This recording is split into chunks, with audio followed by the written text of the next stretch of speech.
Assalamualaikum warahmatullahi wabarakatuh. Perkenalkan, nama saya Dinda Purwani Gayatri, mahasiswi Politeknik Negeri Cilacap, Prodi D3 Teknik Elektronika. Pada video kali ini, saya akan menjelaskan tentang dasar sistem pneumatik.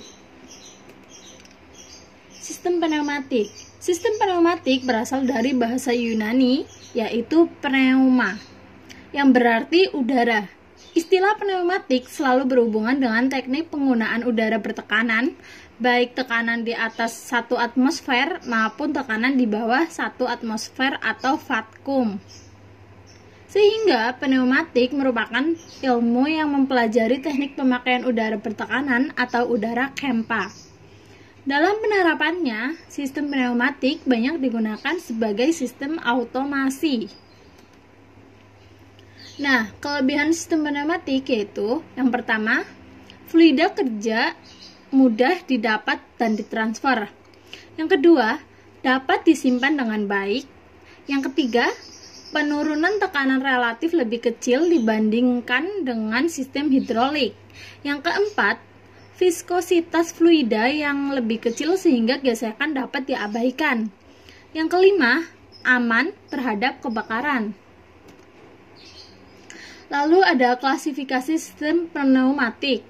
Sistem elemen pada pneumatik memiliki bagian-bagian yang mempunyai fungsi berbeda.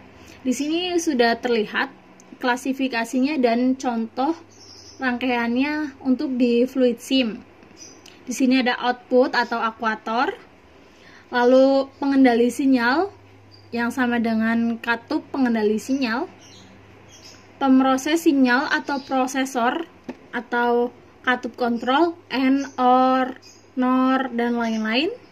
Lalu ada sinyal input, yaitu katup tekanan, tuas, roll, sensor, dan lain-lain. Sumber energi udara bertekanan yaitu kompresor. Nah, di sebelah kanannya sudah tertera contoh rangkaian yang ada untuk digambar di fluid sim. Nah, selanjutnya peralatan sistem pneumatik. Yang pertama ada kompresor atau pembangkit udara KEMPA. Kompresor berfungsi untuk membangkitkan atau menghasilkan udara bertekanan dengan cara menghisap dan memanfaatkan udara tersebut. Kemudian disimpan di dalam tangki udara KEMPA untuk disuplai kepada pemakai atau sistem pneumatik. Kompresor dilengkapi dengan tabung untuk menyimpan udara bertekanan sehingga udara dapat mencapai jumlah dan tekanan yang diperlukan. Tabung udara bertekanan pada kompresor dilengkapi dengan katup pengaman. Bila tekanan udaranya melebihi ketentuan, maka katup pengaman akan terbuka secara otomatis. Nah, di bawah pojok kanan sudah tertera gambar contoh kompresor itu sendiri. Lalu yang kedua ada unit pengolahan udara bertekanan atau air service unit. Udara bertekanan atau KEMPA yang akan masuk dalam sistem pneumatik harus diolah terlebih dahulu agar memenuhi persyaratan antara lain.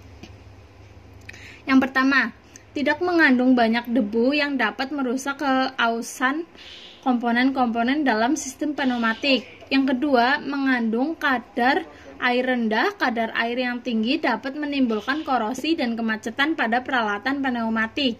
Yang ketiga, mengandung pelumas. Pelumas saat ini sangat diperlukan untuk mengurangi gesekan antar komponen yang bergerak seperti pada katup-katup dan akuator. Nah, di bawah pojok kanan ini sudah tertera contoh gambar dari air service unit itu sendiri. Nah, yang ketiga ada konduktor atau penyaluran. Adalah menyalurkan udara KEMPA yang akan membawa atau mentransfer tenaga ke akuator. Lalu ada macam-macam konduktor antara lain. Yang pertama, pipa yang terbuat dari tembaga, kuningan, baja, galvanis, atau stainless steel. Pipa ini juga disebut konduktor kaku atau rigid dan cocok untuk instalasi yang permanen. Yang kedua, ada tabung atau tub yang terbuat dari tembaga, kuningan, atau aluminium. Ini termasuk konduktor yang semi fleksibel dan untuk instalasi yang sesekali dibongkar pasang. Yang ketiga, ada selang fleksibel yang biasanya terbuat dari plastik dan biasa digunakan untuk instalasi yang berfrekuensi bongkar pasangnya lebih tinggi. Nah, di bawah pojok kanan ini ada gambar dari konduktor itu sendiri. Banyak macam-macam konduktor. Nah, yang keempat ada konektor. Konektor adalah menyambungkan atau menjepit konduktor atau selang atau pipa agar tersambung erat pada bodi komponen pneumatik. Nah, di bawah sini ada contoh gambar dari konektor. Seperti itu gambar konektor.